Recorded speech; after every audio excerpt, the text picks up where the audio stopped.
The Florida Podcast Network, the voice of Florida.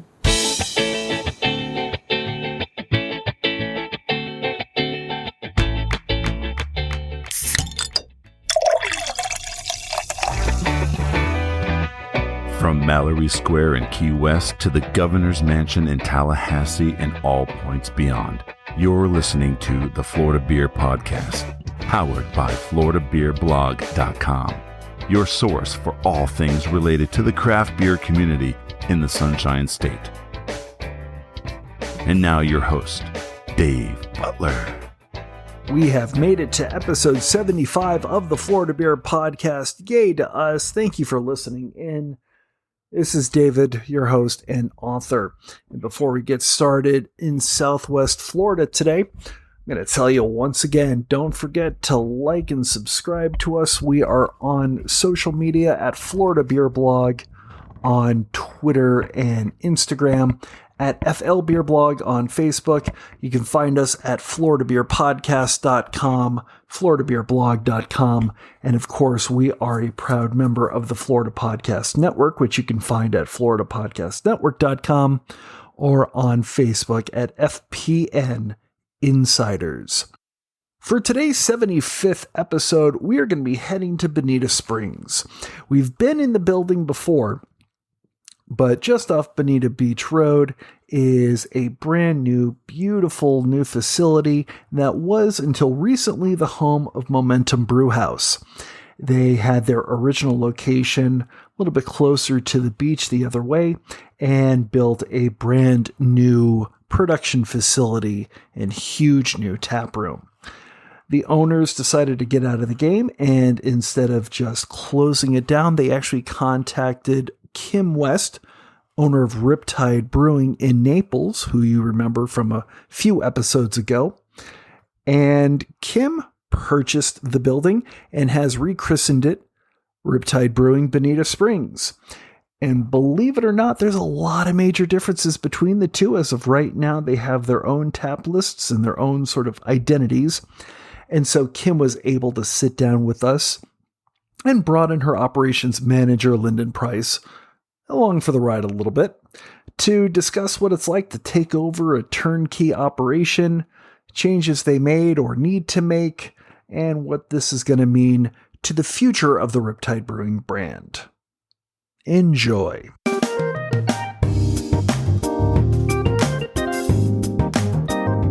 So we're not going to talk about my fear of coloring books. Oh, and I was so looking forward to that. I don't know why. Well, actually, what we're going to talk about is the fact that I have a bone to pick with you. Really? Because the last time we spoke, you clearly had some big plans in your back pocket that you did not tell me about. I don't suppose I could convince you that I did this on a whim. Well, let's backtrack and say that what you have done here does not look like a whim.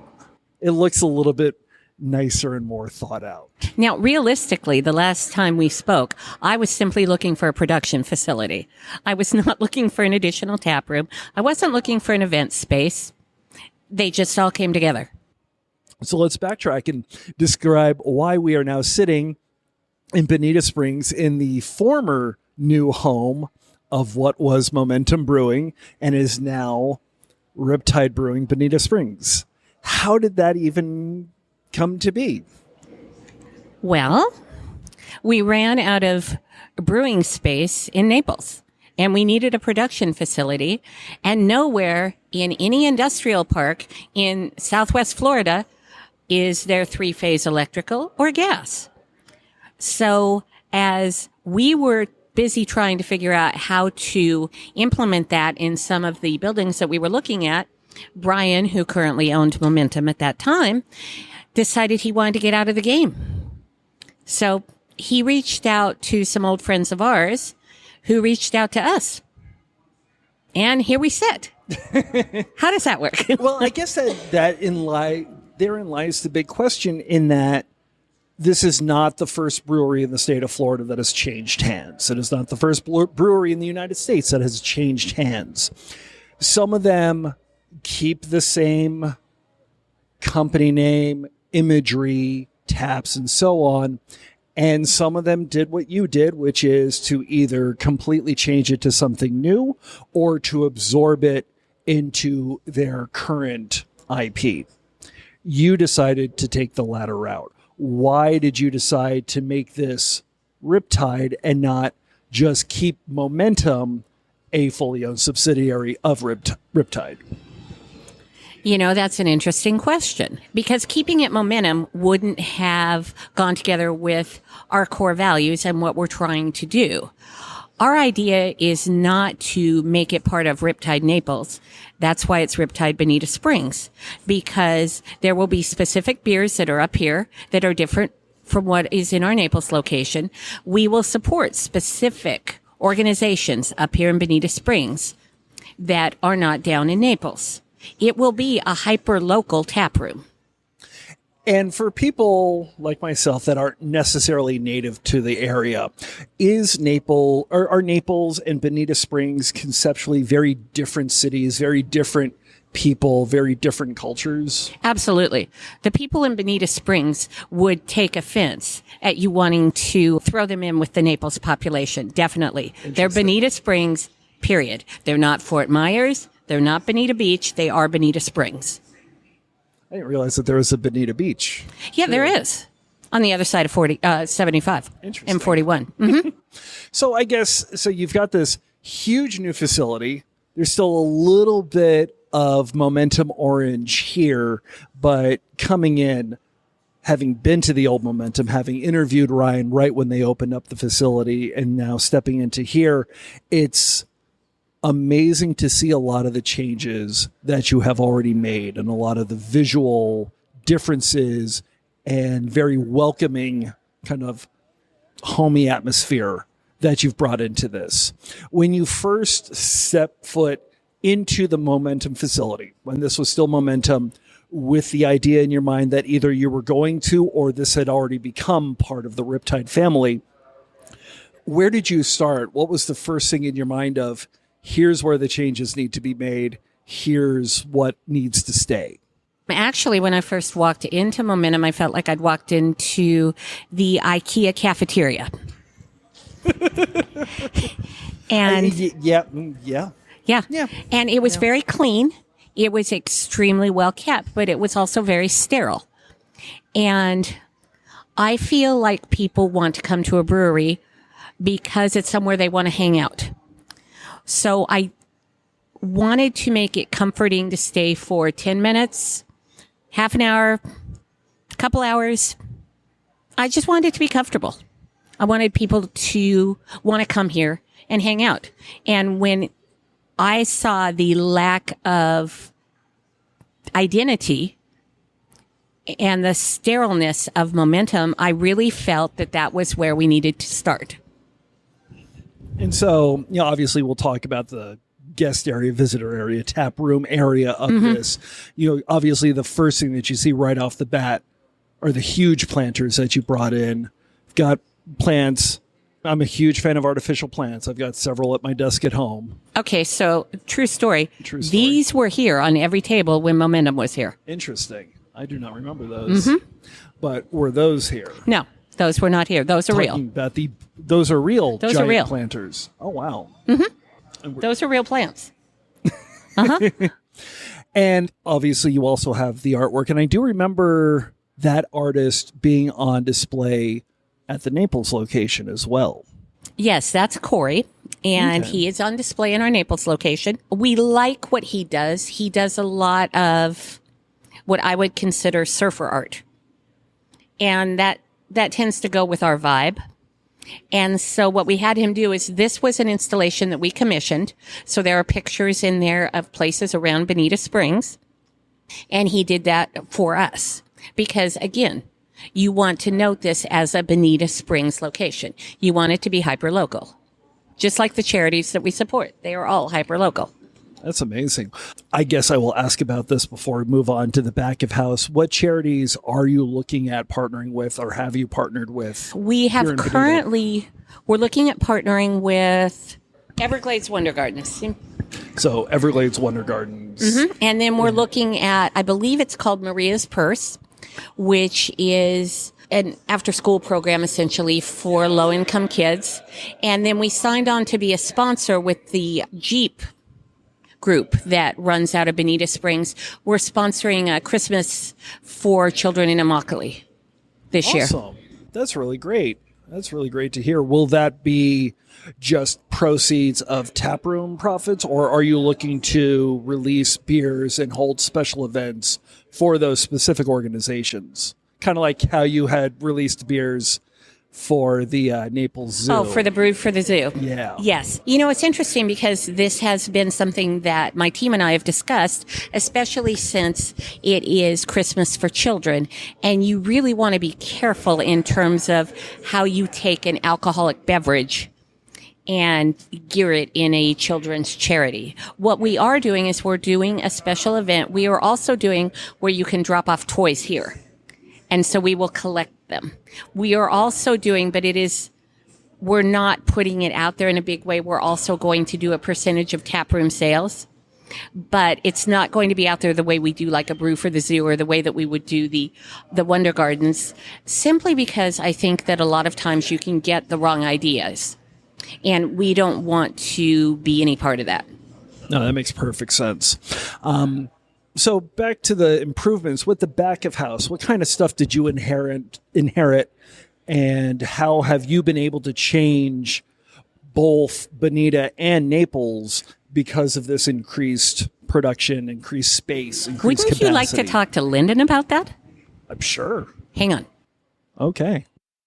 And what I had asked her, and she wanted me to come to you, is when you came over, when you finally took over the keys and you were able to start claiming the system as your own, what kind of stuff were you given left over in the back to play with, and how has that been able to help change the production both here in Bonita Springs and over in Naples? I mean, to be completely honest, nothing that was left here has necessarily been put into use other than ingredients. The equipment, honestly, our stuff that's down in Naples produces more, produces better, produces easier. The whole point of getting this spot here was to put in a new production system and completely get rid of what's here. So that's pretty much exactly what we're doing. We're getting rid of the brew house that's in place here, put in brand new canning line and everything like that. So equipment-wise,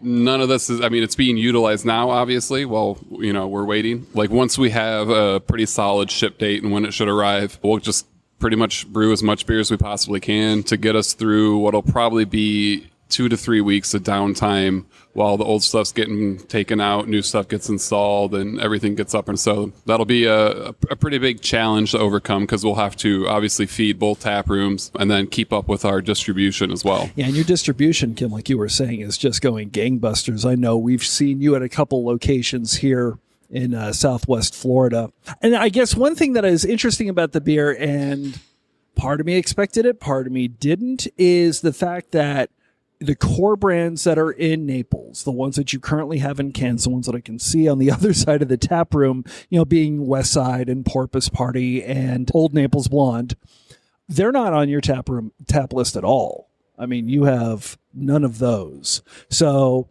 is there going to be a point where you're going to be able to produce a couple kegs over in Naples, bring them over here, produce a couple of kegs of stuff here, send it over to Naples? Can you even do that with Florida's liquor laws and distribution? Yeah, we actually have brought over a couple brands from Naples already since we've taken over. Just some random kegs of some of the small batch stuff that we've done down. We've brought up the core brands occasionally when we've had the access of it, down in Naples. We are starting to brew them up here, but there's such a great difference in the two brewing systems that it's hard to get that same product that we're brewing down in Naples on this system up here. So you basically have the separate beers for the separate systems. How often are you in communication with Naples to make sure, and I asked this question and Kim's already laughing at me, to ensure, I guess, a cohesive vision between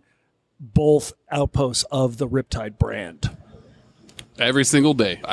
There's a lot of days where I'm actually back and forth between both places, sometimes multiple times like today. I've been down to Naples twice already and back up here. So it's just part of the game when you're running two different facilities and that are both producing beer. Well, so I know I asked you this question the original time that we spoke in Naples when it was just Naples in terms of what is the style of beer, kinds of styles of beer that Naples prefers.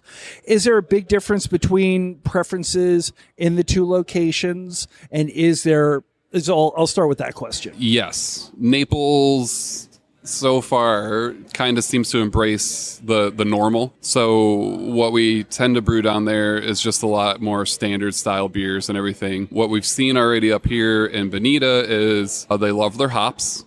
So hoppy beers have been just flying out of here like crazy. And they definitely embrace a little bit more of the different kinds of styles and takes on beers and stuff that are out there. So I think as we go forward, that gap, so to speak, will actually probably widen.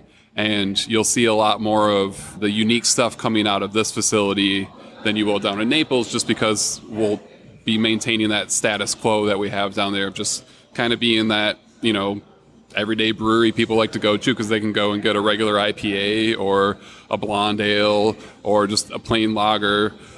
Most of those customers down there aren't looking for stuff like heavily fruited sours or, really heavy stouts and stuff like that. So definitely a difference between the two areas, even though we're only 10 miles apart. Yeah, and it's interesting because, and I'm thinking of people like Playa Linda, for example, you tend to have the original small location, and then when the big new production facility comes online, the production facility tends to do the core, and the original location tends to be the experimental laboratory. But it sounds like that's sort of the opposite, or going to be the opposite.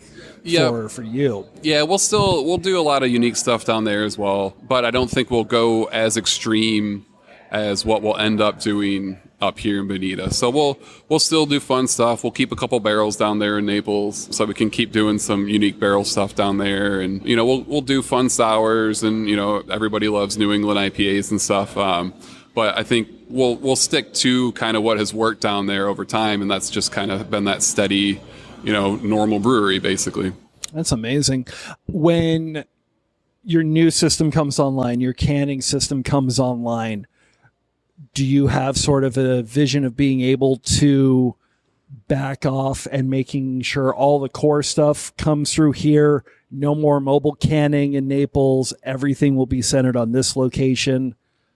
Or are you still going to try and do some core brewing, whether it just be kegs or distro or whatever, out of Naples? So Naples, once everything's in place here, Naples will just go pretty much to being tap room only. So everything that gets brewed there will, for the most part, stay in-house unless we do something cool that will bring up, a few kegs up to here to Bonita. So the plan is to, once the new system is here, switch all the production brewing, all the distribution and everything like that up to here to Bonita, just because we're just way better equipped for it up here than we ever will be down in Naples. That's amazing. Thank you. I do appreciate it. I do have a couple of other questions for you, Kim, because I remember back when this was Momentum and I was talking to them, one of the issues that I remember the previous owners mentioning quite loudly, thank you, is wanting to do food truck rallies, wanting to do events out of the very large and spacious parking lot that you have off to the side, and them having significant issues with the residents close by for noise and traffic and so on.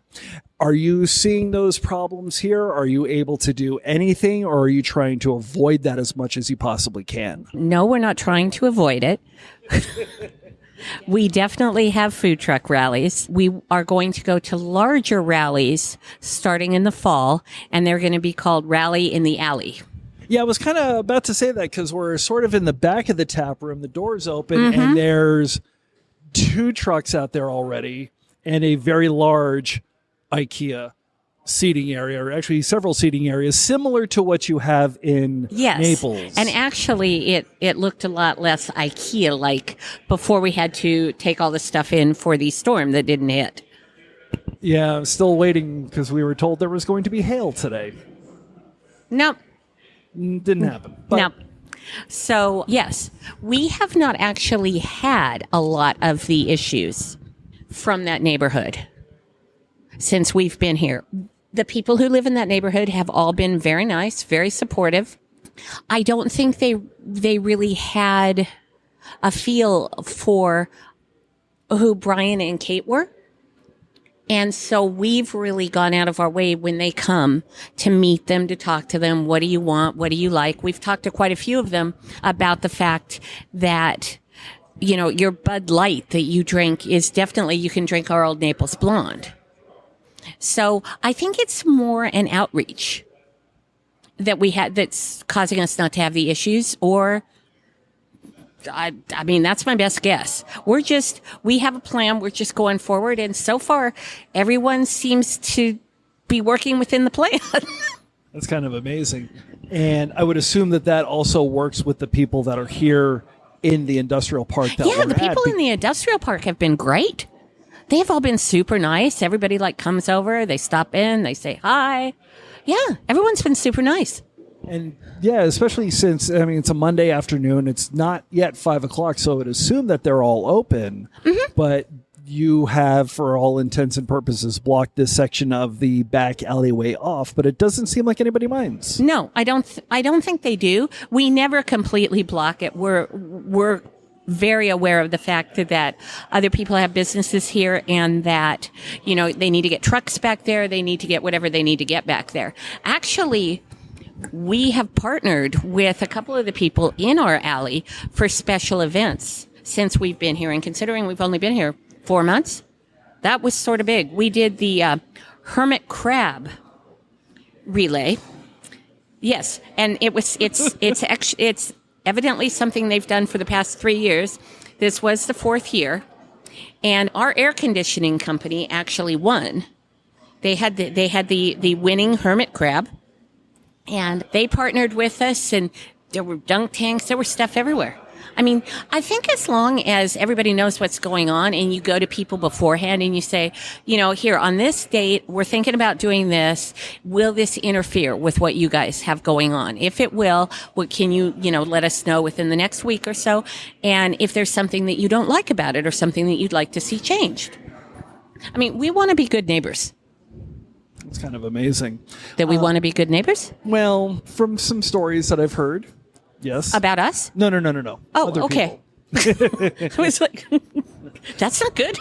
But I also will say, across the alleyway, there was another garage door that was open, and I saw some other seating back there. You know, you're extremely observant.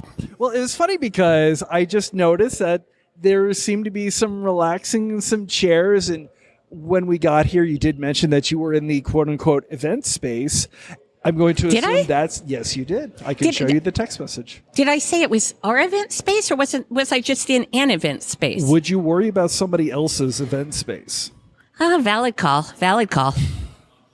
So we have an event space. We have an event space. Yes, we do. Well, to be honest, we had to have an event space.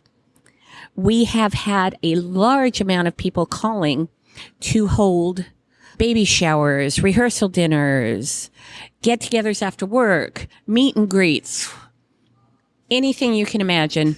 Evidently, in fact, we now have something.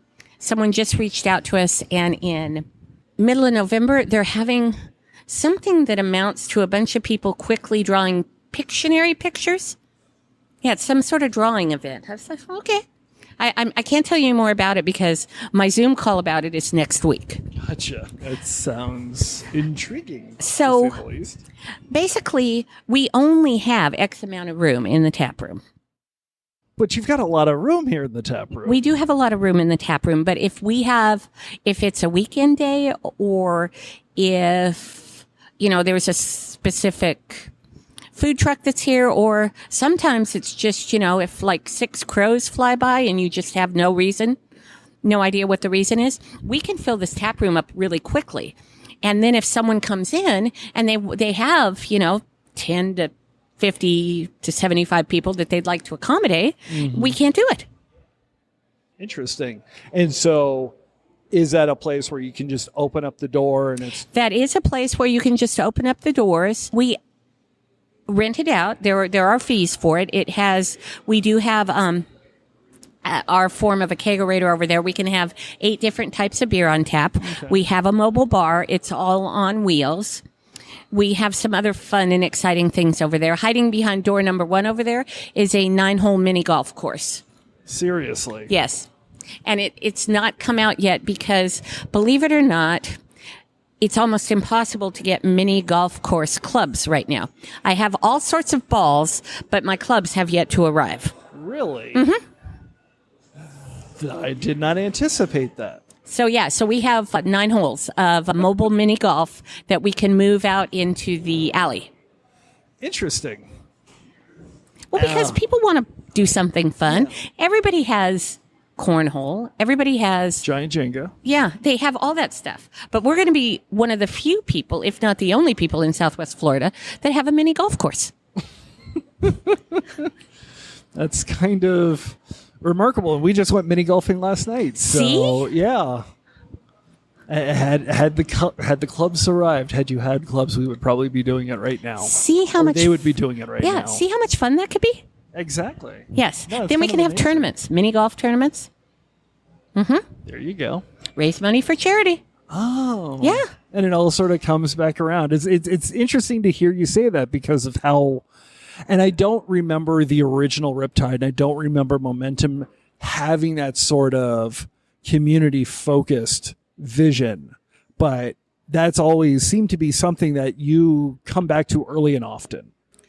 I feel really strongly about the fact that if you are a local business in a local community, that part of what you need to do is give back.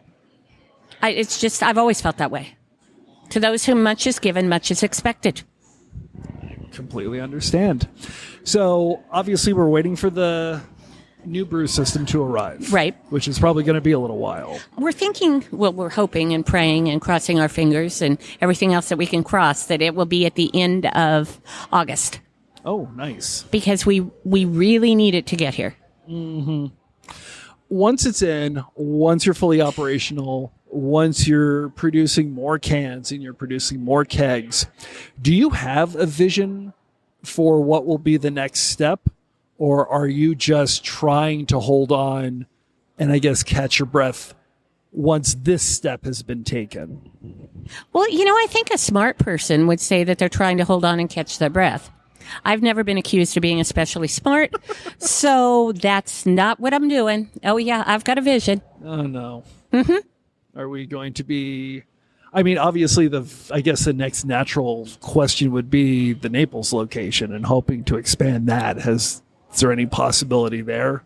Right now, the people that are on either side of us at the Naples location have years to go on their leases. So that might not be a possibility for a while. I guess the other question, and you don't have to answer this, the next natural step, I guess, would be a brew pub concept of some kind. Is that something that, because I don't really think there's a whole lot of anything like that in Southwest Florida. There isn't. There isn't. No. But no, it would not be a brew pub. It will not be a brew pub. Mm. I can 20 question this all day. And I can answer non-committally all day too. But we're on step 3 right now, and you still have 4, 5, 6. I don't know if it's 3. I guess it's more like 27. It's probably 2. 2? No, this is 2. Gotcha.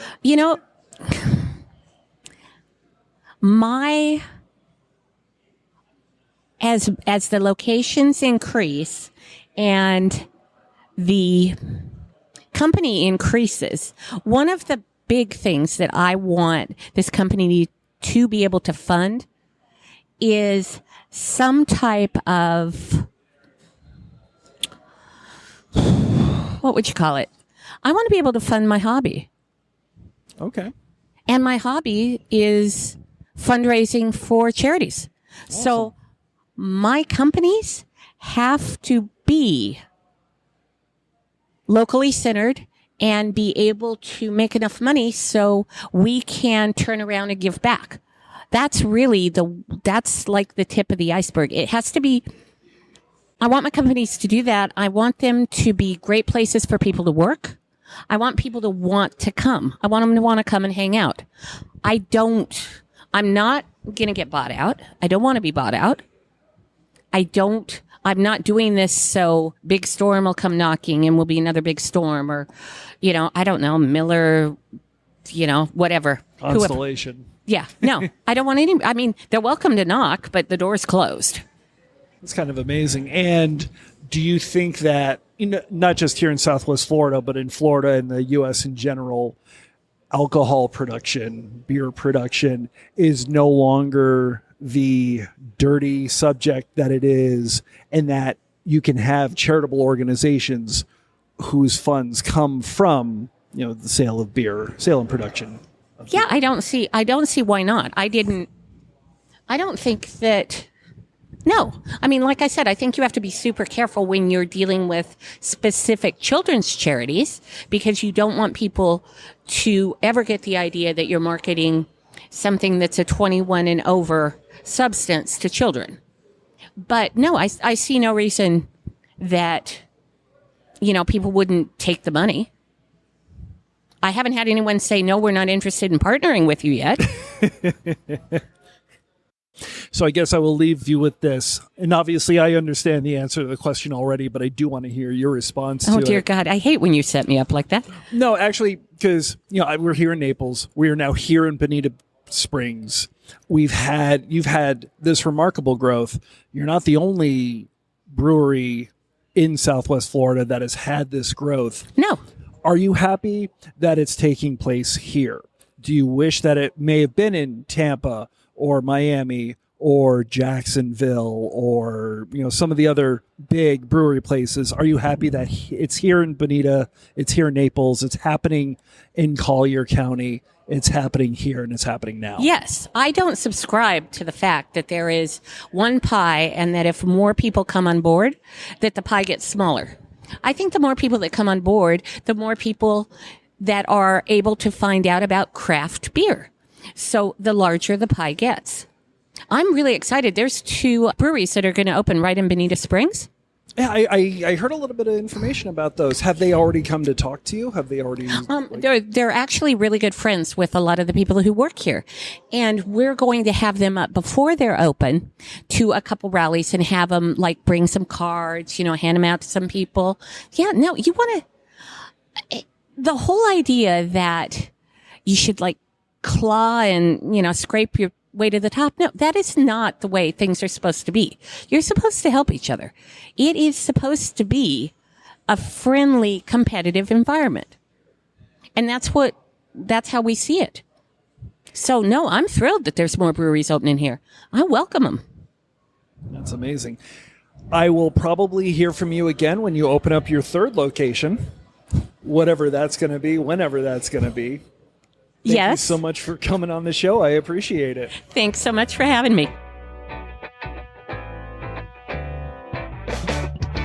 So as you can hear, there's a lot of great stuff that's going to be coming to Riptide Brewing, not just in Naples, obviously, but Bonita Springs as well. And I cannot wait to hear every single bit of it, because there's going to be some great stuff flowing out of both locations.